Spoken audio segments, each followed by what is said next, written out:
প্রিয় দর্শক, স্বাগত সবাইকে আমাদের প্রতি রাতের নিয়মিত টক শো। এই সময় আমি জহিরুল আলম আপনাদের সঙ্গে আছি। প্রিয় দর্শক, আজ আলাপ করব ভূমিকম্পের ঝুঁকি নিয়ে। কারণ সাম্প্রতিক সময়ে বেশ কিছু ভূমিকম্প আঘাত এনেছে এই অঞ্চলে, বিশেষ করে নেপালে, ভারতে, ভুটানে, বাংলাদেশে, মিয়ানমারে এবং বিশ্বের অন্যান্য দেশে তো আছেই। কেন এভাবে উদ্বেগজনকভাবে ভূমিকম্পের ঝুঁকি বাড়ছে এবং বাংলাদেশ কী অবস্থার মধ্যে আছে, আমাদের প্রস্তুতি কেমন, আমরা কিভাবে এই ভূমিকম্পের ঝুঁকি মোকাবেলা করব, সে বিষয়গুলো নিয়ে আলাপ করবার জন্য আজ স্টুডিওতে আমন্ত্রণ জানিয়েছে দুজন অতিথিকে। তারা এ বিষয়ে বিশেষজ্ঞ, তাদের সঙ্গে কথা বলবো। রয়েছেন প্রফেসর ডক্টর সৈয়দ হুমায়ুন আখতার, ভূতত্ত্ব বিভাগ, ঢাকা বিশ্ববিদ্যালয়, স্বাগত আপনাকে। রয়েছেন doctor ASM Maksud Kamal, chairman, দুর্যোগ বিজ্ঞান ও ব্যবস্থাপনা বিভাগ, ঢাকা বিশ্ববিদ্যালয়, স্বাগত আপনাকেও। বাংলাদেশে এই বছরই অন্তত দুটো বড় ভূমিকম্প আমরা প্রত্যক্ষ করেছি, ছোটোখাটো আছে। আর প্রতিবেশী দেশগুলো তো আছেই, মিয়ানমারে হয়ে গেছে, ভারতে হয়ে গেছে, নেপালে ভয়াবহ ভূমিকম্প হয়েছে এবং প্রাণহানির ঘটনা, প্রায় 10,000-এর বেশি মানুষ এখানে মারা গেছে। সব মিলিয়ে আপনি এইটা নিয়ে গবেষণা করছেন, আপনার চোখে এই ফ্রিকোয়েন্সিগুলো কি বার্তা নিয়ে এসেছে?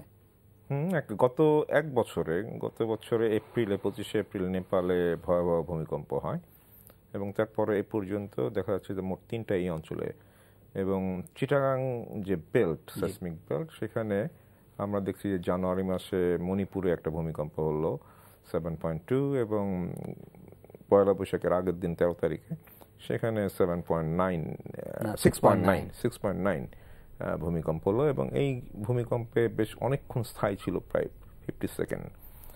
এখন স্বাভাবিকভাবে আসলে বাংলাদেশ 3টা প্লেটের সংযোগস্থলে অবস্থিত এবং ইন্ডিয়া এবং বার্মা প্লেটের সংযোগস্থল বাংলাদেশের অভ্যন্তর দিয়ে গেছে এবং এর ভিতরে ভূমিকম্প সৃষ্টির মতো ভূতাত্ত্বিক চ্যুতি, বড় ধরনের চ্যুতি রয়েছে, যেখানে গত 450 বছরের ইতিহাসে আমরা দেখছি যে বড় ধরনের 7 থেকে 9 মাত্রার ভূমিকম্প এখানে সংঘটিত হয়েছে।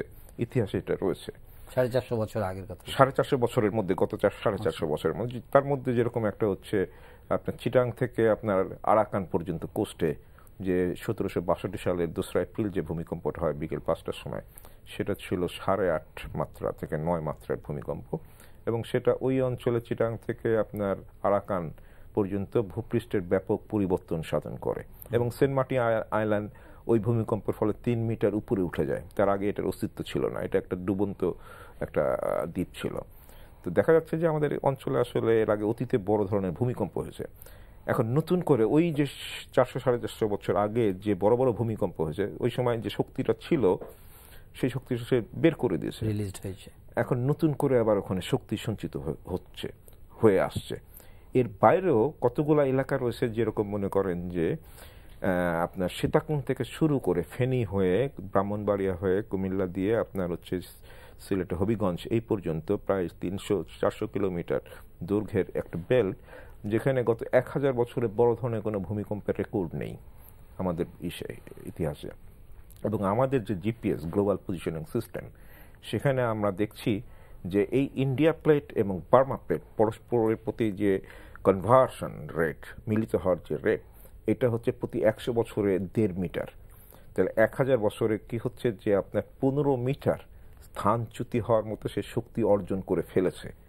এখন যে কোনো সময় এই শক্তিটা বের হতে পারে এবং এই গত 2 মাসের ব্যবধানে যে আমরা 2টা বড় বড় ভূমিকম্প দেখলাম মণিপুরে এবং মিয়ানমারে, এটাকে কি মনে হচ্ছে না যে একটা বড় ধরনের, মানে আপনি যেটা বলছেন যে রিলিজ হতে পারে, যে শক্তিটা সঞ্চয় হয়েছে সেটা রিলিজড হয়েছে, এটা ধরে দেওয়া যায় না? যেটা হয়েছে যে আপনার হচ্ছে 6.9 ম্যাগনিটিউড বা 6.8 ম্যাগনিটিউড এর আগে যে ভূমিকম্প, সেটা খুব সামান্য, এটা খুবই সামান্য। যেরকম আপনি মনে করেন যে নেপালে যে ভূমিকম্পটা গত বছর হলো, সেটা তো 7 ম্যাগনিটিউড, সেটা হচ্ছে আপনার হচ্ছে 7.8 ম্যাগনিটিউড এবং সেটা আপনার সাইসমোলজিস্টরা ক্যালকুলেট করে দেখেছে অনলি আপনার 25% যে শক্তি ছিল ভূত্বকের মধ্যে, সেটা 25% মাত্র রিলিজ হয়েছে, বাকিটা এখনো ওখানে রয়েছে। 8 ম্যাগনিটিউডে, अराउंड 8 ম্যাগনিটিউডে, 8.5 ম্যাগনিটিউড ওখানে ভূমিকম্প হওয়ার মতো সেই শক্তিটা রয়েছে, কিন্তু মাত্র 25% সেটা এখন আপনার রিলিজ হয়েছে। আর একটা হচ্ছে আমাদের উৎস হচ্ছে আমাদের উত্তরে ডাউকি ফল্ট, যেটা প্রায় 500 কিলোমিটার সিলেটে, এবং এই ডাউকি ফল্টের পশ্চিম প্রান্তে এর আগে ভূমিকম্প হয়েছে 1897 সালে এবং ওই অঞ্চলে পরপর অনেকগুলা ভূমিকম্প হয়েছে, যেখানে ওইখানকার শক্তিটা বের করে দিয়েছে। কিন্তু পূর্বাংশে, যেখানে সিলেট অংশটা, সেখানে কিন্তু গত 500-600 বছরে বড় ধরনের ভূমিকম্প হয়নি। ওখানে শক্তিটা নির্গত হচ্ছে এবং ওইখানে প্রতি 100 বছরে 1 মিটার করে সংকুচনের হার, অর্থাৎ ওখানে 500-700 বছর 5 থেকে 6 মিটার সে মানে স্লিপ করার মতো সে শক্তি অর্জন করেছে। তাহলে আমরা দেখছি যে আমাদের বাংলাদেশ বড় ধরনের ভূমিকম্পের দুইটা উৎস এখানে অবস্থান করছে। একটা হচ্ছে আপনার ডাউকি ফল্টের পূর্ব প্রান্তে, আর একটা হচ্ছে আমাদের চিটাগাং বেল্টে। আর এই মধুপুর ফল্ট যেটা বলেন, মধুপুর ফল্টে এখানে সিডিএমপি তারা কাজ করেছে এবং এখানেও আপনার বড় ধরনের ফাটল রয়েছে। তবে আমাদের গবেষণায় আমরা মনে করছি যে মধুপুর ফল্টের থেকেও সবচাইতে আপনার ঝুঁকি যেখানে হতে পারে সেটা হচ্ছে আপনার চিটাগাং বেল্ট এবং ডাউকি ফল্ট।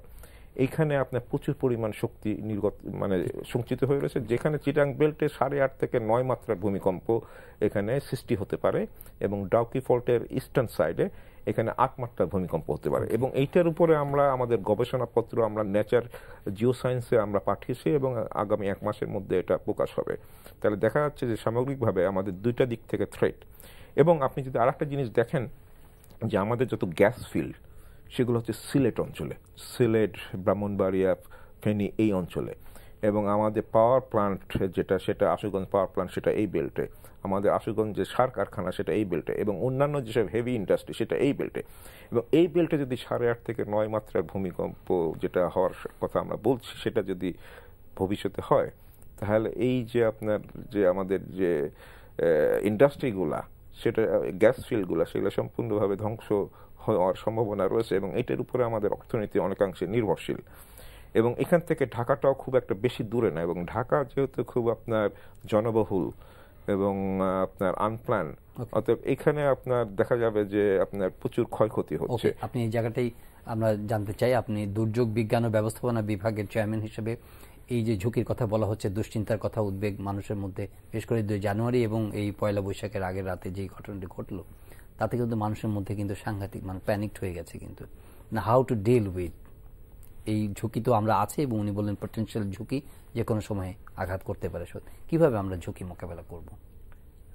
ভূমিকম্প ঝুঁকি ব্যবস্থাপনায় বা আমি যদি নগর দুর্যোগ ব্যবস্থাপনার কথা বলি, সেই ক্ষেত্রে আমরা কাজ শুরু করেছি বেশি দিনের নয়।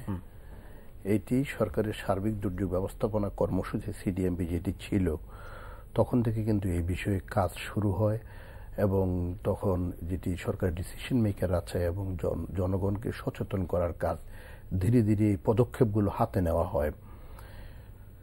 এই পদক্ষেপ হাতে নেওয়ার পরে আজ পর্যন্ত যে পর্যন্ত কাজ হয়েছে তাতে কিন্তু খুব বেশি পরিমাণ কাজ হয়েছে সেরকম নয়। ভূমিকম্প দুর্যোগ ব্যবস্থাপনাকে বস্তুত অর্থে বা যে কোনো দুর্যোগ ব্যবস্থাপনাকে আমরা 3টে ভাগে ভাগ করি। একটি হলো ভূমিকম্পের আগে করণীয় কি, একটি হলো ভূমিকম্পের সময়ে করণীয় কি, আর একটি হলো ভূমিকম্পের পরবর্তীতে করণীয় কি। এই 3টি ভাগ। ভূমিকম্প দুর্যোগ ব্যবস্থাপনা ভূমিকম্পের সময়ে করণীয় কি এটি একটি ইম্পর্টেন্ট পার্ট। তার আগে ভূমিকম্পের পূর্বে করণীয় কি। এই পূর্বে করণীয় কথাটা এই জন্য বলা হচ্ছে, ভূমিকম্প এমন একটা দুর্যোগ যেটার কোনো আমরা প্রেডিকশন আমরা করতে পারি না, ফোরকাস্টিং যেটা সম্ভব নয়। সেই জন্যে আমাদের যে স্থাপনাগুলো আছে, বিশেষ করে শহরের ক্ষেত্রে শহরের যে লাইফ লাইন সিস্টেম আছে, গ্যাস, ইলেকট্রিসিটি, ওয়াটার, শহরের অবকাঠামোর যে বিল্ডিংগুলো আছে, শহরের আশেপাশে যে ব্রিজগুলো আছে, এগুলো হলো শক্তিশালী করে তৈরি করাটাই হলো মূল বিষয় যে কোন ভূমিকম্প প্রবণ এরিয়াতে।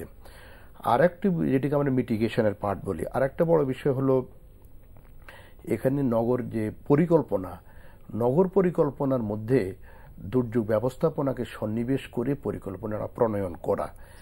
এখন আমরা যদি বিল্ডিংগুলো করা হয়েছে কিনা বা অবকাঠামোগুলো দুর্যোগ ভূমিকম্প তরঙ্গ সহনীয় করে করা হয়েছে কিনা সেটা দেখি, তাহলে আমরা দেখতে হবে যে আমাদের বিল্ডিং কোড মাত্র এসছে 1993-তে। 2006 কত মাত্রা, জেনারেলি কত মাত্রার? আমরা বাংলাদেশকে 1993-তে 3টে ভাগে ভাগ করেছি। জোন 1 সিলেট থেকে শুরু করে এই অঞ্চল, যেখানে অ্যাকচুয়ালি ভূমিকম্পের আমরা মাত্রাটা হিসাব করব না, আমরা হিসাব করব তীব্রতা। তো তীব্রতা জোন 1কে আমরা ধরেছি 8, জোন 2 ঢাকা সহ অন্যান্য জায়গা যেটাকে আমরা তীব্রতা হলো 7, এবং অন্য জায়গার তীব্রতা, তার নিচের অংশ যেটা বাংলাদেশের কোস্টাল সাত তীব্রতা মানে কত মাত্রার ভূমিকম্প হলে তীব্রতাটার সাথে এটা ডিপেন্ড করে ভূমিকম্পটা কোথায় হয়েছে। আচ্ছা, ইভেন কি একটা 6 মাত্রার ভূমিকম্প তীব্রতা 7 হতে পারে। এটা ডিপেন্ড করে ভূমিকম্পটা কোথায় হয়েছে, তার উপর উৎসস্থলটার উপর নির্ভর করে। অনেক দূরের ভূমিকম্প, যেমন আমরা 440 কিলোমিটার দূরে ভূমিকম্প হলো 13 তারিখে এই মাসের, আমরা ঢাকা শহরেই 4 থেকে অ্যারাউন্ড 4 বা 4ও বেশি, আবার সিলেটে 5 বা 6, সিলেটে যেমন একটা ছাত্রী হোস্টেলের মধ্যে অনেকগুলো ক্র্যাক ডেভেলপ করেছে এবং সেটি বিপজ্জনক অবস্থাতে আছে। তো সেখানে তীব্রতা 6-এর মতো ছিল। এটা ডিপেন্ড করে যে অবকাঠামোগুলো কেমন দুর্বল, অবকাঠামোতে তীব্রতা বেশি অনুভূত, মাটির যদি গঠন ভালো না হয় তীব্রতা বেশি অনুভূত হবে, বিল্ডিং শক্ত হলো। এটা ডিপেন্ড করে বস্তুত অর্থে অবকাঠামো এবং মাটি সহ শুরু করে এবং একজন ব্যক্তি কিভাবে সেটাকে ইন্টারপ্রিটেশন করছে তার উপর ডিপেন্ড করে। এখন এই যে আমরা যে তীব্রতার কথা যেটা বলছি, এই তীব্রতা সহনীয় অবকাঠামো আমাদের এখানে 93 সালের আগে ভাবাই হতো না। 93 সালে বিল্ডিং কোড হলো, বিল্ডিং কোড হওয়ার পরে 2006 সালে জাতীয় সংসদে সংক্রান্ত আইন প্রণয়ন হলো যাতে বিল্ডিং কোডটা মানা হয়। তারপরেও কিন্তু সারা দেশে বিল্ডিং কোডের বিষয়ে তেমন কোনো পদক্ষেপ নেওয়া হয়নি। ঢাকা শহরে রাজুক কিছু পদক্ষেপ নিয়েছে, রাজুকের জনবল, রাজুকের ইকুইপমেন্ট, দক্ষতা সব মিলিয়ে মনিটরিং করার ক্যাপাসিটি রাজুকের বলবো আমি এখানে অতীতে আমরা যেখানে ছিলাম কিন্তু সেখানেই থেকে গেছি। যেহেতু এটা রাজুকের টেকনিক্যাল ক্যাপাসিটিও যে একদম ভালো হয়েছে সেরকম নয়, কিন্তু জনবলের যথেষ্ট অভাব আছে মনিটর করার জন্য। আর অন্যান্য শহরের কথা তো সেখানে এই ধরনের পদক্ষেপে নেই। সুতরাং আমাদের পূর্বের যে পদক্ষেপ, একটি হলো বিল্ডিং কোড মানা, আর একটি হলো ভূমি যে পরিকল্পনাটা করা, যেটা স্ট্রাকচারাল প্ল্যান বলি একটা শহরের, সেই পরিকল্পনার মধ্যেও কিন্তু আমরা ডিটেইল এরিয়া প্ল্যান যখন আমরা করি, ডিটেইল এরিয়া প্ল্যান করার সময় সেই পরিকল্পনার মধ্যে ভূমিকম্পের ঝুঁকিটা সন্নিবেশিত করে কোথায় কি ধরনের বিল্ডিং করতে হবে, কততলা বিল্ডিং করতে হবে, কোথায় করা যাবে না, এই ধরনের কোনো পরিকল্পনা কিন্তু আমাদের নেই। অর্থাৎ ভূমিকম্পের আগের যে ধাপটা, সেই ধাপে আমরা কিন্তু খুব একটা বেশি ওই আলোচনা করে আসলে কোনো লাভ হবে না। ঢাকা শহর যেভাবে সেই অবস্থায় যেটা করণীয় সেটা হলো আমাদের যে গুরুত্বপূর্ণ স্থাপনাগুলো আমাদের যেগুলি আছে এখন, যেটাকে আমরা কি পয়েন্ট ইনস্টলেশন অথবা এসেনশিয়াল বিল্ডিং যেগুলো বলি, হসপিটাল, যেমন প্রধানমন্ত্রীর অফিস, রাষ্ট্রপতির অফিস, সচিবালয়, fire service, civil defence, arm force division যেখানে যন্ত্রপাতি থাকবে সেখানে এই কি পয়েন্ট ইনস্টলেশনগুলো তরঙ্গ সহনীয় করে যদি দুর্বলতা থাকে সেগুলিকে রেট্রোফিটিং করার আশু জরুরি এবং সেই পদক্ষেপও কিছু নেওয়া হয়েছে।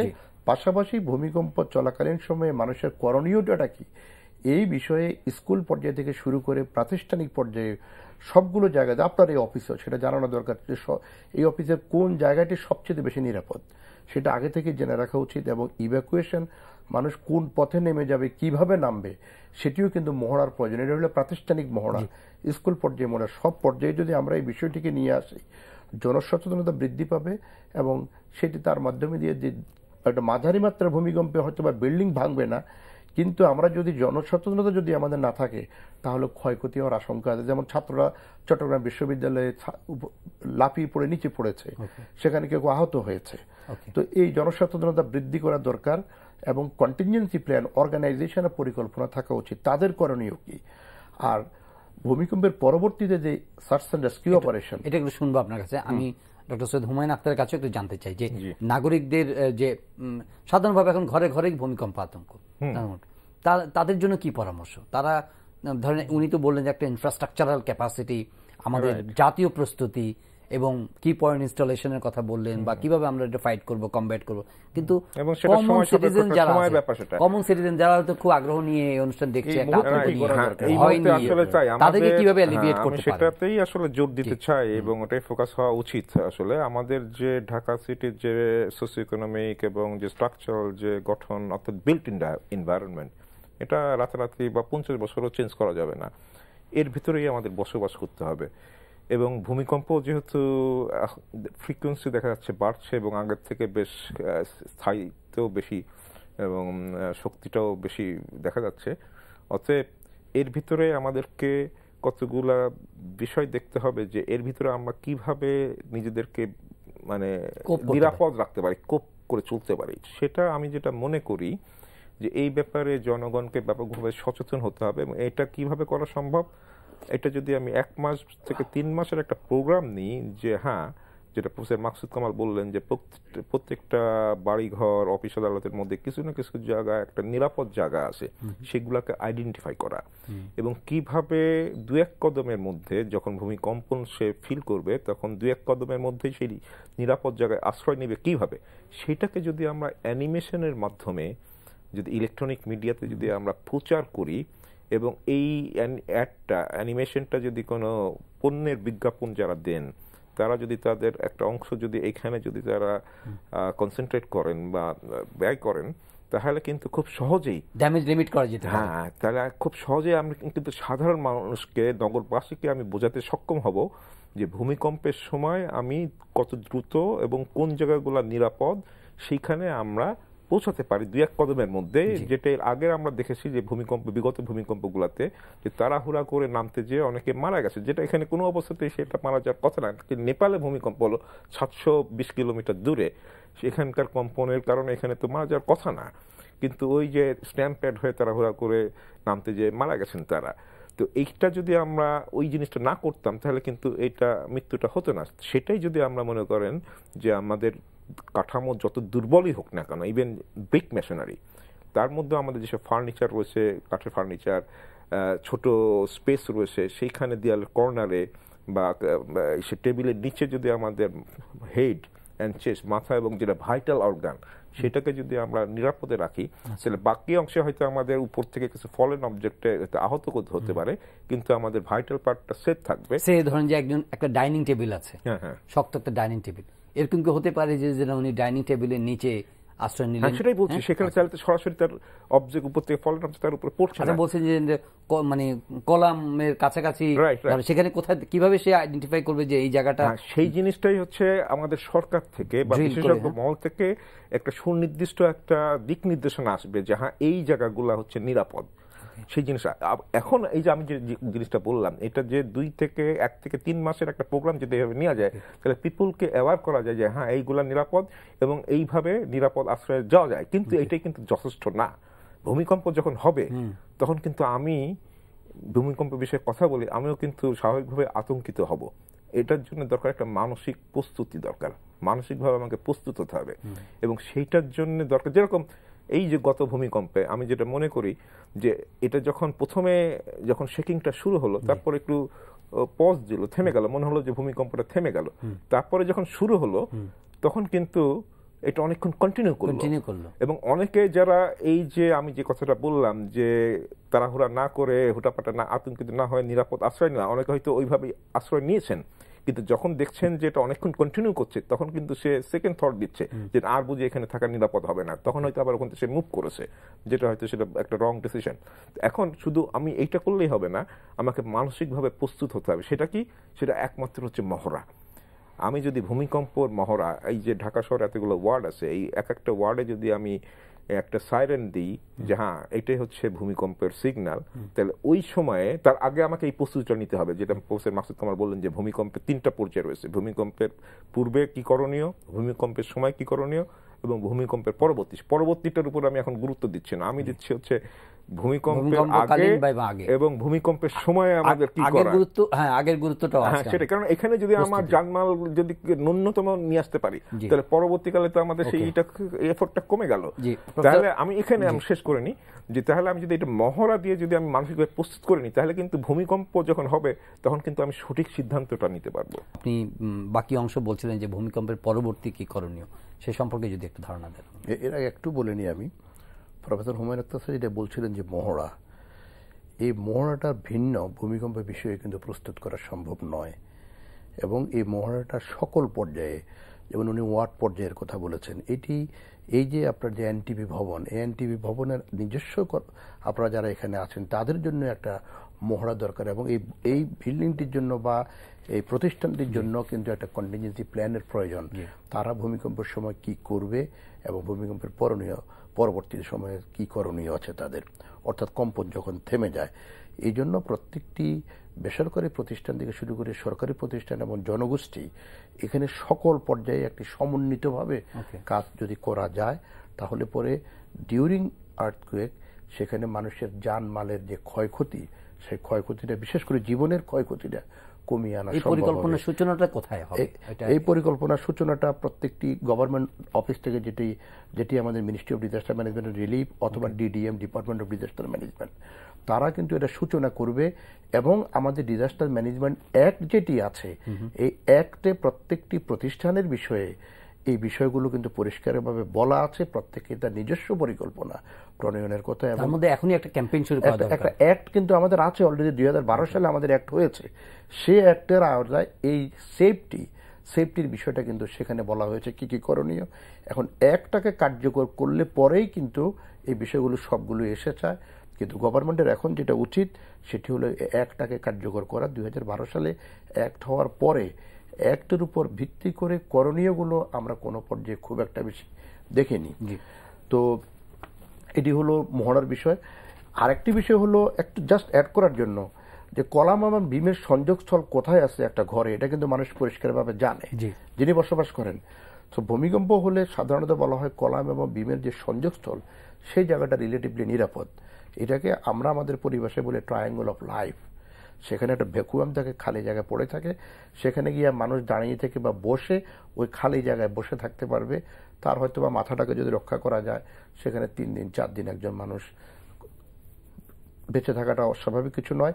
তার পাশাপাশি উদ্ধারকর্মী যারা আছে, উদ্ধারকর্মীরা কিন্তু জানে একটি গৃহের কলাম আর বিমের সংযোগস্থল কোথায়, ঘরের দরজাটা কোথায়, চৌকাঠটা কোথায়, এরকম যে জায়গাগুলো, যে জায়গাটাতে মানুষ আশ্রয় নেয়, সেটি কিন্তু উদ্ধারকর্মীরা, ন্যাশনাল এবং ইন্টারন্যাশনাল উদ্ধারকর্মী যারা আছে তারা কিন্তু জানে। তারা স্পেসিফিকলি ওই জায়গায় এসেই তারা উদ্ধার কাজটা তারা করবে। এই জন্য স্পেসিফিক লোকেশনগুলো ঘরের মধ্যে আগে ঠিক করে রাখা দরকার। আর হুমায়ুন আখতার স্যার যেটা বললেন, যে অ্যানিমেশন করে যদি আমরা জানিয়ে দিই যে ঘরটা যদি এটা কনক্রিট বিল্ডিং হয়, রিইনফোর্স কনক্রিট বিল্ডিং হয়, তাহলে ঘরের কোন জায়গাটা নিরাপদ, যদি এটি মেশনারি বিল্ডিং হয় কোন জায়গাটা নিরাপদ, সেই বিষয়গুলো আগেই যদি জানিয়ে দেওয়া হয় মানুষকে, তাহলে মানুষ এটা সরকারি পর্যায়ে কি এই ধরনের একটা অ্যানিমেটেড একটা এখনো নেই, ভিজুয়াল এখনো এটা নেই। করা উচিত কি এটা করা উচিত, অবশ্যই করা উচিত। আর আপনাদের মতো যে টেলিভিশন যেগুলি আছে, সরকারি বেসরকারি টেলিভিশন সেন্টার, তাদেরও উচিত যে তাদের মাধ্যমে তাদের একটা সময় তারা ডেডিকেটেড করা, এর মাধ্যমে দেশবাসীকে তারা সচেতন করবে। অ্যাওয়ারনেস ক্যাম্পেইন, এইটি দুর্যোগটা তো সকলের জন্য, এটা ধনী দরিদ্র নির্বিশেষে না, বরং যারা ধনী তাদের জন্য এই দুর্যোগের ভয়াবহতা অনেক বেশি, কারণ তারা কনক্রিটের বিল্ডিং এ বসবাস করেন। এখন আমি ভূমিকম্পের পরের অংশটুকু একটু আসি। আর স্কুল সেফটি ইভ্যাকুয়েশন ডিল, স্কুলের মাধ্যমে কিন্তু এই কাজটা শুরু করতে হবে, কারণ স্কুল থেকে গৃহে যাবে, আর গৃহে থেকে পড়শির কাছে যাবে, তার কাছ থেকে এটি সমাজের কাছে ছড়িয়ে পড়বে। সুতরাং এটা স্কুল থেকে কিন্তু সেফটি অ্যান্ড ইভ্যাকুয়েশন ড্রিলটা শুরু করা উচিত। এবং এর প্রতি চায়নাতে এটি আছে, জাপানে সেটি আছে, বড় বড় দেশগুলো যেগুলো ভূমিকম্প প্রবণ, সেখানে school safety and evacuation drill আছে। আমাদের এখানে শুরু করা হয়েছে, প্রাতিষ্ঠানিক রূপ পায় নাই আমাদের এখানে। এটাকে শিক্ষা মন্ত্রণালয়ের মাধ্যমে একটা প্রাতিষ্ঠানিক রূপ দেওয়া দরকার। একটু জাস্ট জিজ্ঞেস করি যে এটা এ নিয়ে যে আমরা যদি অনেক বেশি আলোচনা করি, তো সেটা কি জনমনের মধ্যে আতঙ্ক বেশি ছড়াবে, নাকি এটা কংক্রিটলি আরো মানে সচেতনতা বাড়ানোর ক্ষেত্রে? আমার মনে হয় এটা তো একটা, যখন ভূমিকম্পের ব্যাপারে যেটা আমি বলছি, এটা স্বাভাবিকভাবেই মানুষকে একটু আতঙ্কিত, একটা ভয় ভীতি সৃষ্টি করছে। কিন্তু পাশাপাশি যদি আমরা এই যে ভূমিকম্পের সময় কি করণীয়, এই জিনিসটা যদি এর থেকে বেশি আলোচনা করি, তাহলে ওই ভীতিটা তার কাটবে এবং তার মধ্যে একটা মানসিক শক্তি সংশয় এবং মানসিক প্রস্তুতিও চলে আসবে। জি জি, আমরা যেহেতু দুর্যোগের মধ্যে বসবাস করি, সুতরাং এখানে আতঙ্কিত হওয়ার কিছু নেই। এখানে মানুষ তাদেরকে আরো প্রস্তুত করতে পারবে, হট টু ডু। আর ভূমিকম্পের পরের বিষয়টা হলো যে উদ্ধার এবং অনুসন্ধান কাজটা, এই কাজটি শুরু হয়েছে। কিন্তু রানা প্লাজা দুর্যোগের সময় কিন্তু আমরা দেখেছি, রানা প্লাজা দুর্যোগের আগেই fire service, civil defence, arm force division তাদেরকে প্রায় সরকারি পর্যায় থেকে 69 কোটি টাকার ইকুইপমেন্টস প্রকিউর করা হয়েছিল এবং সিডিএমপি থেকে দেওয়া হয়েছিল। কিন্তু রানা প্লাজা দুর্যোগের সময় একটি কমিটি, ইনসিডেন্ট কমান্ড সিস্টেম অথবা ইনসিডেন্ট ম্যানেজমেন্ট সিস্টেমে একটা কমিটি করতে 34 ঘন্টার সময় লেগে গেছে। পরবর্তীতে 9 পদাতিক বাহিনীর যিনি জিওসি ছিলেন তাকে প্রদান করে একটা কমিটি করা হয়। এই যে কালক্ষেপণ, এই কালক্ষেপণের কারণে দেখা গেছে যে প্রকৃত অর্থে কি করণীয় ওই সময়ে এটি কিন্তু নির্ধারিত হয় নাই। আর নির্ধারিত না হওয়ার কারণে তখন ফায়ার সার্ভিস, সিভিল ডিফেন্স সেখানে যখন তাদের কার্যক্রম শুরু করে প্রায় 3য় দিনের মাথায়, অর্থাৎ 34 ঘন্টা পরে, তখন যেটা দেখা গেছে সেখানে তারা ড্রিল হোল করে অর্থাৎ কনক্রিট কাটার নিয়ে তারা গর্ত করে সেখান থেকে তারা মানুষকে বের করে নিয়ে আসছে। এখানে ক্যামেরা ব্যবহার করেছে, সার্চ ক্যামেরা ব্যবহার করেছে, অন্যান্য ক্যামেরা ব্যবহার করে, তারা অন্যান্য ইকুইপমেন্ট ব্যবহার করে। কিন্তু এই যে ড্রিল হোল করে প্যানকেক টাইপ ড্যামেজ হলে যে মানুষকে বের করে নিয়ে আসতে হবে, এই ধরনের সিদ্ধান্ত যদি প্রথম থেকে নেওয়া যেত তাহলে কিন্তু আরো মানুষকে সেখানে হয়তো বা রক্ষা করা যেত। তবে সেখানে যে কাজটি হয়েছে, অ্যাটলিস্ট ভূমিকম্প দুর্যোগে আমাদের করণীয়টা কি, এই বিষয়ে আমাদের একটি মহড়া কিন্তু সেখানে তাৎক্ষণিক হয়ে গেছে। কিন্তু ওইটাতে একটি মাত্র ভবন, আমি সে কথাটাই বলছি, একটিমাত্র ভবন ক্রাইসিস ম্যানেজ করতে গিয়ে তো আমরা হিমশিম।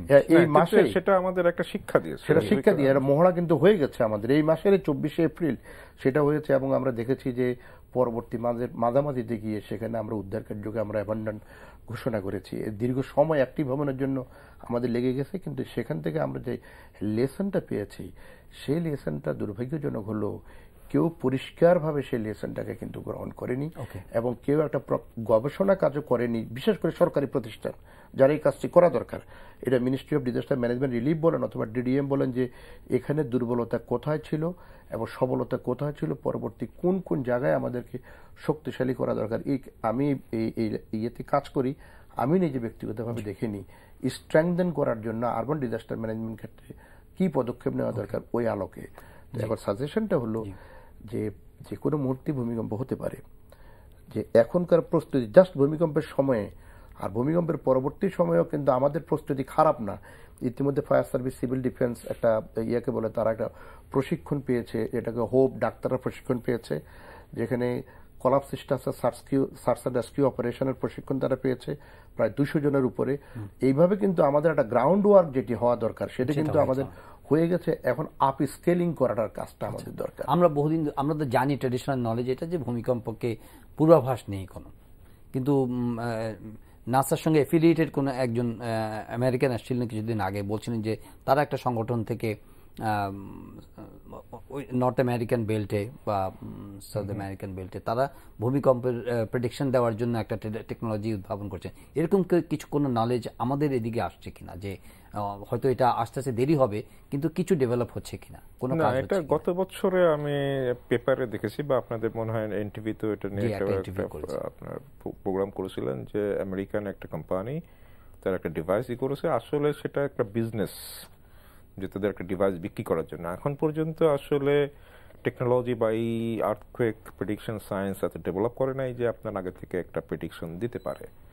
তো কিন্তু এমন কোন লক্ষণ নাই, এখন লক্ষণ নাই যেখান থেকে আমরা আগে থেকে বুঝতে পারবো। তবে একটা রিয়েল টাইম যেটা সেসমোলজি, হ্যাঁ, যে ভূমিকম্প হলে সঙ্গে সঙ্গে মোটামুটি যাতে ইনফরমেশনটা দেওয়া যায় বিভিন্ন জায়গায় আপনার দ্রুত সঙ্গে সঙ্গে এবং সেখানে তারা ব্যবস্থা নিতে পারে, সেটা যদি ভূমিকম্পের উৎস যদি একটু দূরে হয়, সে 50 কিলোমিটার দূরে, সেখান থেকে আপনার প্রথমে আসবে পি ওয়েভটা ইনস্ট্যান্টলি চলে আসবে এবং ওইটার থেকে আমরা তখন যে বুঝতে পারবো যে হ্যাঁ, যেটা পরবর্তী যেটা সেকেন্ডারি ওয়েভ এবং সারফেস ওয়েভ আসতে এত সময় লাগবে এবং যেটা সারফেস ওয়েভটা আসলে ডিস্ট্রাকটিভ সেটা আসতে আরো 5-7 সেকেন্ড বা 10 সেকেন্ড সময় লাগতে পারে। তো ওই যে আমরা 5 থেকে 10 সেকেন্ড যে সময়টা পাচ্ছি, ওইটা যদি আমরা রিয়েল টাইম সেসমোলজিতে যদি আমরা সবাইকে জানাতে পারি বা সরকারের সেই মেকানিজম, অ্যাটলিস্ট মনে করেন যে পাওয়ার সাপ্লাই ইউনিট, গ্যাস যেখানে আপনার হচ্ছে সাপ্লাই হচ্ছে, সেই জায়গাগুলোতে যদি আপনার অটোমেটিক্যালি এটা শাটডাউন করে দেওয়া যায় ওই ইনফরমেশনের উপরে বেস করে, তাহলে তো আপনার মনে করেন যে ভূমিকম্পের পরবর্তী যে আগুন ধরা, ফায়ার লাগা, যে ক্ষয়ক্ষতি সেগুলা কম হতে পারে। একটু আপনি তো অনেকদিন ধরে গবেষণা করছেন, সাধারণ মানুষের বোঝার জন্য আর কি সহজভাবে, যে এই যে টেকটনিক প্লেটের কথা বলছেন, যে ফল্টের কথা বলছেন ঝুঁকিপূর্ণ, আসলে ভূগর্ভস্থ এমন কি কাণ্ড ঘটছে যে এই চাপের কথা এবং এই পরিবর্তনগুলো হয়, এমন ঝাঁকুনি দিয়ে যায়, কেন এরকম হয় একটু যদি সহজ করে বুঝিয়ে বলেন আমাদের। এটা আসলে পৃথিবীর উপরই ভাগ যেটা আপনার হচ্ছে ক্রাস্ট অ্যান্ড ম্যান্টেলের আপার পার্ট, সেটা হচ্ছে লিথোস্ফিয়ার, প্রায় 70 কিলোমিটার পুরু। এটা প্রায় 13টা খণ্ডে, বড় বড় খণ্ডে এবং আরো অনেক 30টা ছোট ছোট খণ্ডে এটা বিভক্ত এবং এটা অপেক্ষাকৃত কিছু তরল পদার্থের উপর এটা ভাসছে এবং একটা সাপেক্ষে আর একটা অনবরত, কোনোটা পরস্পরের প্রতি, কোনোটা বিপরীত দিকে, কোনোটা পাশাপাশি এটা ধাবিত হচ্ছে। এবং এই যে যখন পরস্পরের প্রতি যখন এটা ধাবিত হচ্ছে বা কনভার্স করছে, তখন এই ক্রাস্টের ভিতরে তখন এনার্জি বিল্ড আপ হচ্ছে। সে আমার এইটা একটা হচ্ছে একটা প্লেট, এটা তার উপরে ওভাররাইডিং প্লেট, একটা নিচে তলিয়ে যাচ্ছে আর একটা উপরে আসছে। এই পুরোটা কত বললেন? 70 কিলোমিটার। 70 কিলোমিটার ভূগর্ভস্থ। হ্যাঁ। এখন এখানে যখন এটার উপরে যখন তার নিচে আছে পানি, পানি না, এটা আপনার হচ্ছে অপেক্ষাকৃত কিছুটা সেমি ভিসকাস ফ্লুইড রয়েছে, হ্যাঁ, তার উপরে এটা ফ্লোট করছে আর কি, তার মানে ফ্লোট করতে পারবে না। এখন এটা যখন এই দিক থেকে আপনার এটা চাপ দিচ্ছে, তখন এখানে হচ্ছে ফ্রিকশন এনার্জির কারণে এটা আটকে রয়েছে, এবং আটকে থাকার কারণেই আসলে এনার্জিটা বিল্ড আপ হচ্ছে। যখন এই ফ্রিকশন এনার্জি, অর্থাৎ এটার একটা ধারণ ক্ষমতা রয়েছে, এটা যখন এক্সিড করে যাবে তখনই এখান থেকে স্লিপ করবে, এবং এটা যত বেশি বছর ধরে এটা এই শক্তিটা সঞ্চিত হতে থাকবে তত বড় মাত্রার ভূমিকম্পের আশঙ্কা বেশি। এবং আমরা যে সাইসমিক বেল্টে, আলপাইন হিমালয় যে সাইসমিক বেল্টেই করি, এখানে কিন্তু ভূমিকম্পের ফ্রিকোয়েন্সি, অর্থাৎ একটা ভূমিকম্প থেকে আরেকটা ভূমিকম্পের খুব অনেক বেশি সময়, এবং তার মানে 400 বছর গ্যাপটা বেশি। তার মানে যেরকম আপনার হচ্ছে সার্কামপ্যাসিফিক রিং অফ ফায়ার, এখানে প্রতিনিয়ত অসংখ্য ভূমিকম্প হচ্ছে, যে এনার্জিটা স্টোর হচ্ছে বেশিরভাগই রিলিজ হচ্ছে, তারপরেও কিন্তু ওখানে বড় বড় ভূমিকম্প হচ্ছে, বিকজ ওখানকার প্লেট মোশনটা খুব বেশি। জাপানের কি অবস্থা? জাপানে তো আপনার সেম জিনিস, যেখানে প্লেট মোশনটা অত্যন্ত বেশি, 7 সেন্টিমিটার পার ইয়ার আপনার এখানে হচ্ছে, কিন্তু আমাদের এখানে আছে ফ্রিকোয়েন্সিটা খুব কম, কিন্তু এনার্জিটা অনেক বছর ধরে এখানে স্টোর হয়ে আছে, এবং এই এনার্জিটাই যখন বের হবে তখন আপনার 7-এর উপরে বা 8-9 মাত্রার ভূমিকম্প এখানে সৃষ্টি করতে পারে। অতএব যত বেশি দেরি করবে ভূমিকম্প আসতে, তত বেশি আমাদের জন্য আসলে ঝুঁকির কারণ। মানে বৈজ্ঞানিকভাবে কি এটা বলা যায় যে এখন আমরা 7টাও এটা এন্ডিউরিং একটা টার্ম হয়ে গেছে, 7 তো আমরা শুনলাম, 7 হচ্ছে আমাদের কাছাকাছি হয়ে গেছে, বা 8-9 হয়ে গেলে এটা ডিজাস্ট্রাস হবে, আরো অনেক ডেভাস্টেশন। ভূমিকম্প থেকে ইউজুয়ালি আমরা বলি 6 মাত্রার একটা ভূমিকম্প হলে হিরোশিমার একটা আণবিক বোমার সমতুল্য। এখন 6 থেকে যখন এটা 7 হবে তখন এটা 32 গুণ বড় হবে। আবার যে শক্তি 6 মাত্রা যে শক্তি বের হলো তার থেকে যখন 7 হবে তখন এটা 32 গুণ বেশি পরিমাণে শক্তি নির্গত হবে। আবার 7 থেকে যখন 8 হবে ওই 32কে আবার 32 দিয়ে গুণ করলে যে পরিমাণ শক্তি সেই পরিমাণ। সুতরাং এটা কিন্তু ক্যালকুলেশনের বাইরে, এটা যে আপনাদের কোন ক্যালকুলেশন দিয়ে ধরে রাখবেন সেটা কিন্তু মূল বিষয় না। আমরা সবসময় ভূমিকম্পের ক্ষেত্রে হিসাব করব তীব্রতা কেমন ছিল, ম্যাগনিটিউড না। 7, 8, 9 এগুলো আমাদের হিসাবের বিষয় না। হিসাবের বিষয় হলো রোমান স্কেলে আমরা তীব্রতার স্কেল বলি, এটা 1 থেকে 12 পর্যন্ত আছে। যেমন 6 যখন আমাদের হয় তখন আমরা বলি this is strong ground motion 6। 5 পর্যন্ত আমরা বলি মডারেট, 4কে বলবো আমরা উইক, 3কে বলবো আরো উইক। 6-এর উপরে গেলে স্ট্রং গ্রাউন্ড মোশন বলি, তখনই বিল্ডিং কলাপস বা অন্যান্য ক্ষয়ক্ষতি শুরু হয়ে যায়। আর 12 যদি হয় তাহলে মনে করবেন যে এটা কমপ্লিট ডিস্ট্রাকশনের কিয়ামত। মাসুদ কামাল যেটা বললেন ঠিকই, যে ভূমিকম্প কত শক্তি সম্পূর্ণ, ম্যাগনিটিউড কত, সেটা বড় কথা না। বড় কথা হচ্ছে যে আমি যে এলাকায় বসবাস করছি, যেটার উপর ইমারত, সেখানকার আপনার হচ্ছে তীব্রতা, কম্পনের তীব্রতা কত। ওকে, আপনাদের দুজনকে ধন্যবাদ আজকে স্টুডিওতে আসার জন্য এবং আমাদেরকে অ্যাওয়্যার করার জন্য, জানানোর জন্য। প্রিয় দর্শক, আজকের অনুষ্ঠান এখানে শেষ করব। আমরা শুনলাম দুজন অতিথির কথা। ভূমিকম্পের প্রস্তুতির ক্ষেত্রে আমাদের ব্যক্তিগত পর্যায়ে, আমাদের পারিবারিকভাবে, সামাজিকভাবে এবং রাষ্ট্রীয়ভাবে আমাদের যে দায়িত্বগুলো রয়েছে, নিশ্চয়ই আমরা সেই ঝুঁকির কথা মাথায় রেখে এখন থেকে কার্যক্রম শুরু করব এবং সচেতন হব। প্রস্তুতিমূলক যে কার্যক্রমগুলো আছে সেগুলোর ব্যাপারে মনোযোগী হব, সেই আশাবাদ রেখে সবার প্রতি শুভকামনা জানিয়ে আজকের অনুষ্ঠান এখানে শেষ করছি। আর এই অনুষ্ঠানটি দেখতে হলে আপনি অনলাইনে ভিজিট করতে পারেন www.ndbt.com। ভালো থাকবেন সবাই।